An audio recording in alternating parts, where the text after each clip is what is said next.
الشنطة ديت جات عليها أسئلة كتير جدا، فقلت لأ، أعمل فيديو علشان خاطر نرد على كل الأسئلة ديت عملي. تمام. كان في أخت على جروب بتقولي الشنطة لما جيت عملتها كانت الجنب بتاع الفرام خارج لبره ومعوجة ومش مظبوطة معاها دوت، لانك انت ممكن تكوني في سطر زياده او عملتي سطر زياده في جنب والجنب التاني ما عديتيش الخرز كويس، فجت هنا هوت السطور دي اقل من السطور ديت، فجيتي شبكتي واشتغلتي واتفاجئتي ان الخيط بيلف مع الخرز بيلف معاكي وقفلت معاكي بالجنب دوت، على ان الجنب الفرام خارج لبره او داخل لجوه مش مظبوط معاكي. تمام. حتى هي كمان ورتها لي وانا زعلت بسببها، او يعني زعلت عشانها، لان الشنطه بتاخد مجهود وحرام المجهود يروح على الفاضي. تمام. ناس تانية قالوا لي طيب احنا لما بتقفليها ازاي؟ اهي الشنطه اهي مفتوحه كلها اهي، خلصنا شغل وقفلنا خلاص القعده من هنا اهوت، ونقلب الشنطه كده اهوت، وهتيجي تضغطي على الجنبين بتوع الفريم كده اهوت، وتروحي قافله اهي، وتقفلي بمنتهى السهوله. خلاص. ده بالنسبة لقفلة الشنطة. بالنسبة لتقفيلة الشنطة، النهاردة ان شاء الله هنعمل يعني ورشة صغنونة كده، او مش ورشة، يعني فيديو كده سريع علشان نبين فيه شغل بطريقة تانية خالص مختلفة للعمل الشنطة ديت. يعني هنشتغلها بطريقة جديدة ومختلفة غير الطريقة التقليدية اللي احنا اشتغلنا بيها الشنطة دي. خلاص. بصوا شايفين بتتقفل بكل سهولة. طيب هنعمل ايه؟ نبدأ ونسمي بالله. الشنطة ديت انا كنت عاملاها 11 دور، يعني ما كنتش عاملاها ازيد من كده. انما الموديل التاني الشنطة التانية مش موديل جديد ولا حاجة. الشنطة التانية انا عاملاها ادوار ازيد. لما بتعملي ادوار ازيد بتديكي شكل البومبي والطول كده، بتبقى الشنطة افخم. تمام. طيب انا هوريكم الشكل الجديد، بس انا لو انت اول مره تشوفيني وتشوفي قناتي، انا اختكم بنت عز. لو اول مره تشوفي قناتي يا ريت تشتركي في القناه وتفعلي زر الجرس على الكل. تمام. نعمل ايه؟ اهيت الشنطه اهي، اشتغلناها اهي، اشتغلنا الشنطه كلها. عملنا ايه؟ اشتغلنا على الفريم خلاص، رايح جاي رايح جاي رايح جاي، عملناهم 14 دور يمين 14 دور شمال. وانا هسيب لك اللينكات الفيديوهات بتاعت الشنطه ديت علشان خاطر تشوفي طريقه الشغل على الفريم. تمام. اهي دوت علشان خاطر والله الاخت اللي كانت الفرام خارج منها من الجنب، ان كنت لسه ذاكره الموضوع بتاعها وحكيت عنه. فانا عملت الفيديو ده مخصوص، جبت فرام جديد واشتغلت الشنطه علشان خاطر عيونك. تمام. يا رب تشوفي الفيديو وتعرفي المجهود اللي انا عملته عشان خاطرك. فنجيب كده خيط زي ما قلنا، اشتغلنا على الفريم 14 دور يمين 14 دور شمال، و خلينا الشنطة خلاص اكنها جاهزة، يعني اكنها خلاص ما فيهاش حاجة، نخلصها كلها ان شاء الله كده. ماشي. هناخد ايه قبل ما نقص الخيط؟ هنا هو تشوفي في حاجة هنا اهو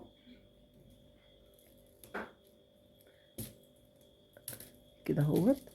بصي انا مقفله الجنب هنا اهو، شوفي على كام خرزه هي كده. بصي 1 2 3 4 5 6 7 8 9 10 11، عملت كل جنب خمسة خمسة، وقفلنا كنا ديت الخرزة او الغرزة بتاعت التقفيل. طيب هنعمل ايه هنا هوت؟ لا انا هنا هوت عايزة يعني اعمل حركة تانية، هقفل كل جنب هنا هوت. بصي 4 و4 واقفل، هتديني ضمة للشنطة، ونشوف ونجرب شكل الشنطة هيبقى ايه. احنا لسه بنجرب، لاني انا مش حابه يعني القاعده. بص القاعده هنا كبيره قوي، يعني انا الشكل ده انا كنت مش حباه وانا بشتغله.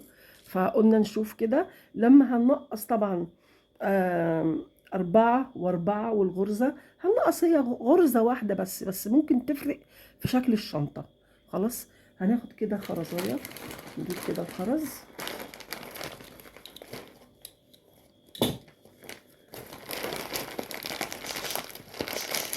سمي بالله. بصوا هناخد خرزة في الخيط اهي كده اهوت، وهنعد بقى 1 2 3. شايفة؟ 1 2 3، 3 خرزات. هندخل في الرابعة. تمام.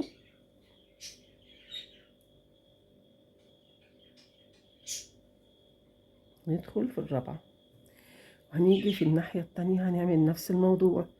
هنعد 1 2 3، هندخل في الرابعة. الطريقة ديت سهلة جدا والله، بتخليكي تخلصي الشنطة بسرعة، وما تدخيش ما تتبرجليش لما بتيجي تخلصي ان هو الدور ال3 ادوار، وتيجي بقى عشان والناحية التانية 4 ادوار، وتيجي من الرابع تدخلي على التالت بالغرزة ديت. ممكن في ناس بتغلط فيها، فانا مش حابة ده. انا عايزة اللي يشوف الشنطة يعرف ينفذها بأمر الله تعالى. خلاص احنا خدنا خرزة ودخلنا في كل جنب في خرزة طولية من اول الخرزة او الغرزة الرابعة. هناخد كده خرزاية ونقفل الايه الغرزة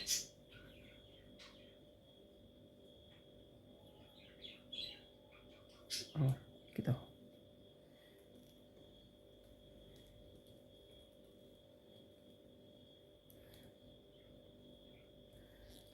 شايفة اهي، حققت عندي نفس الموضوع. هنمشي بقى كده.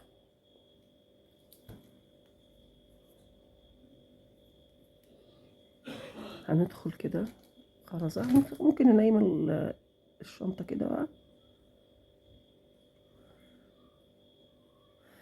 كده هو خرزة يا رب. وكده ندخل خرزة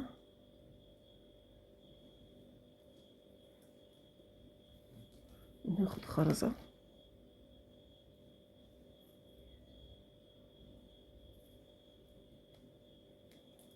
بالمنظر ده، ونقفل الغرزة وشدي براحتك، شدي على الخيط بتاعك. بس احنا محتاجين نعمل زي ما احنا متعودين مع بعض كل مرة.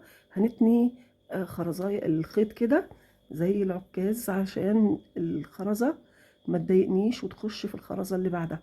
بصي تخش كده بمنتهى السهولة وتسحبي خيطك. نيجي على الطرف التاني هنعمل نفس الطريقة علشان دي بتسهل علينا جدا اهي كده اهو. ناخد كده خرزاية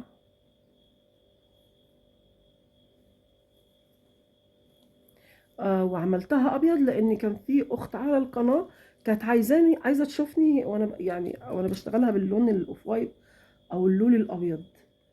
ف ايا كان يعني طلبها يحترم، وانا على عيني الاتنين نفذتلك اللي انت طلبتيه اهو.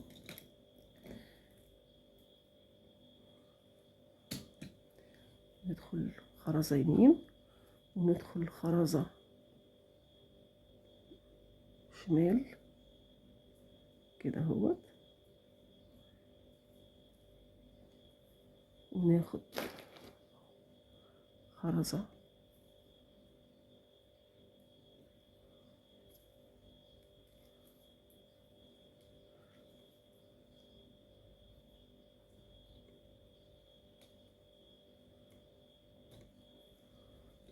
هندخل 1 كده اهوت. ادي كده 1 2.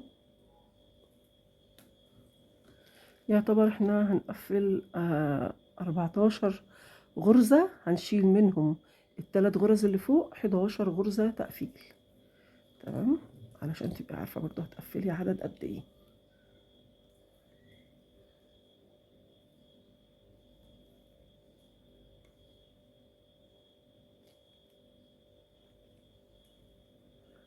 ندخل كده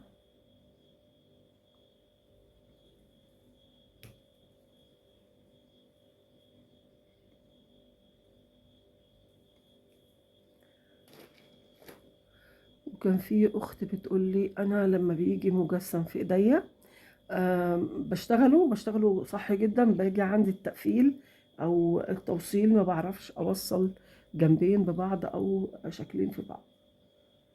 طبعا ده للباترونات والحاجات اللي زي كده بيبقى محتاج توصيل وتشبيك زي ده. على عيني. انا حبيت يعني، بصوا الفيديو دوت حبيت يعني زي ما يكون كده 100 عصفور بحجر واحد، علشان يعني يبقى حاجة كده من ضمن بس أسئلتكم، وربنا إن شاء الله كده يعين ويساعد إن شاء الله، وأعمل لكم كل اللي انتوا طالبينه مني وكل الفيديوهات اللي انتوا طالبينها.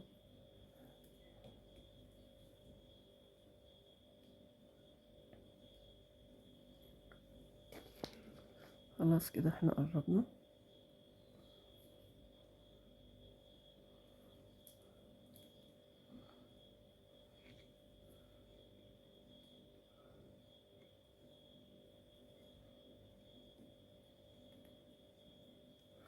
هندخل في الخرزة اللي بعدها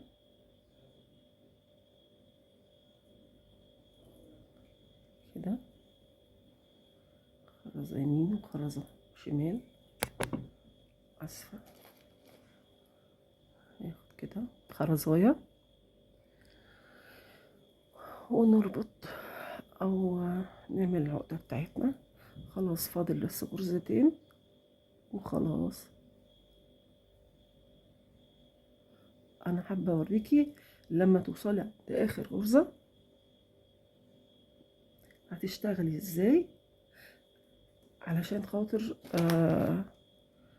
ما تضايقكيش وانت ما تيجي تشتغلي القاعدة بتاعتها ما تقابلكيش غرزة مقفولة وتضايقك. هوريك شوف نعمل ايه.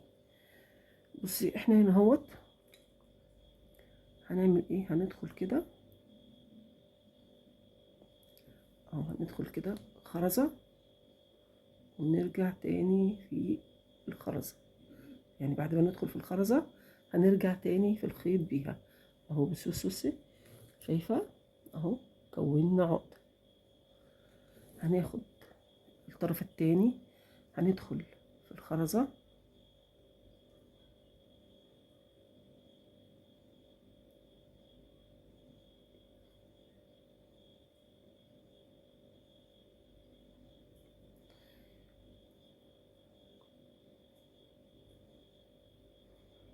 كده، ندخل في خرزة وبعدين ناخد خرزة وبعدين ناخد العقدة اللي احنا عاملينها في الطرف التاني كده اهو ونسحب العقدة بتاعتنا. اصبحت عندي الخرزة اللي اشتغلت عليها ديت اهي. دي ابصي اهي، تيجي تشتغلي على القاعدة الخيط سالك اهو معاكي.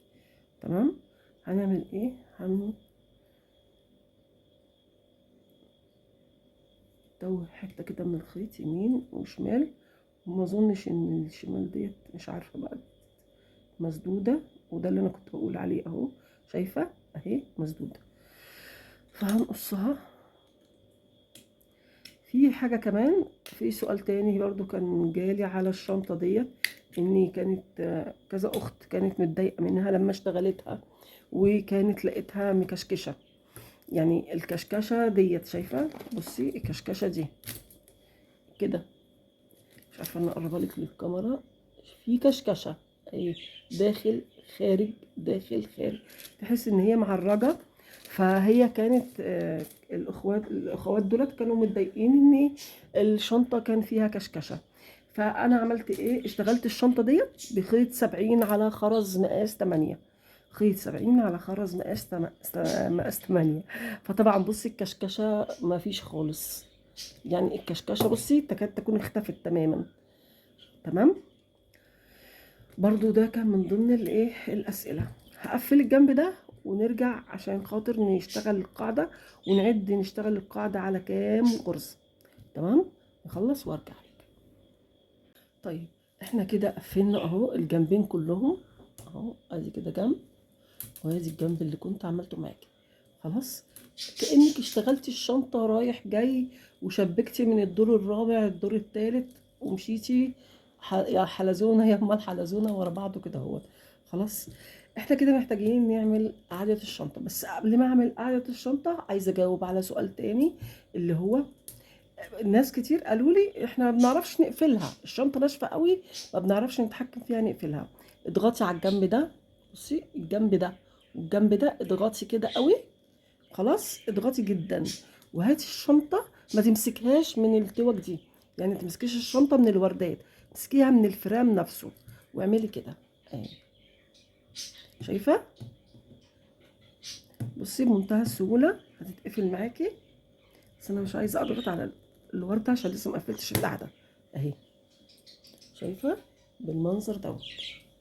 لازم تضغطي على الجنبين، عشان انت اكنك بتقفلي صندوق على بعضه نصين، مش هيتقفل، خاصه ان هو في حديد، يعني هو عامل الربط بينهم حديد او معدن.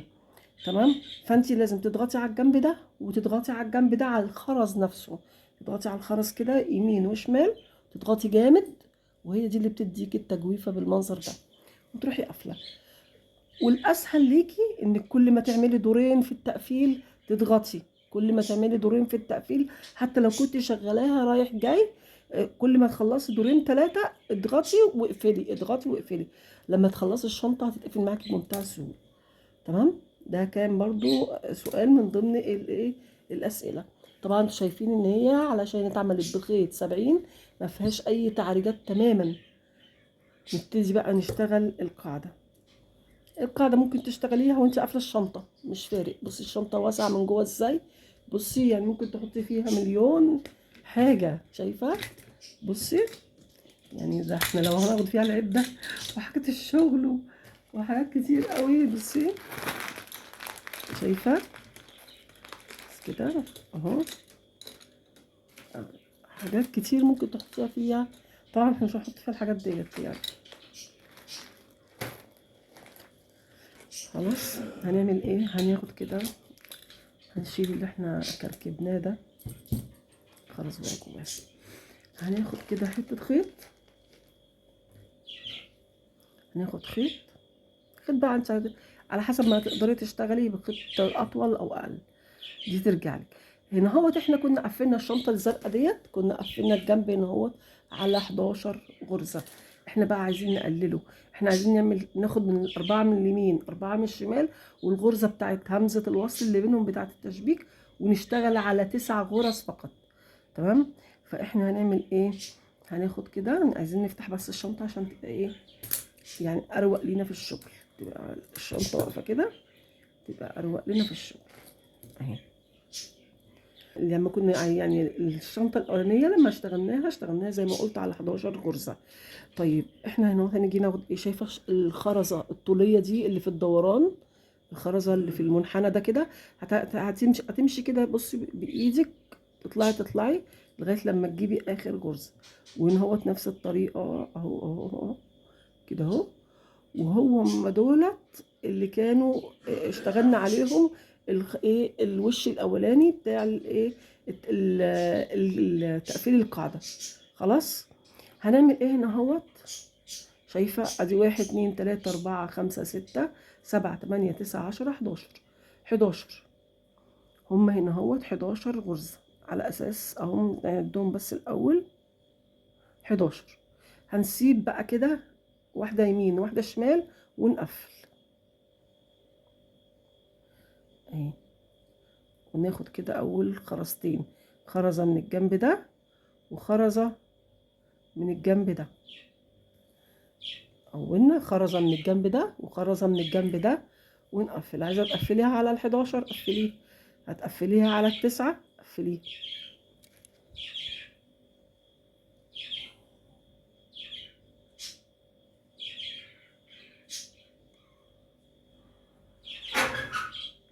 وهي يا جماعه الشنطه بعد ما خلصت خالص، بصي شكلها تحفه من جوه.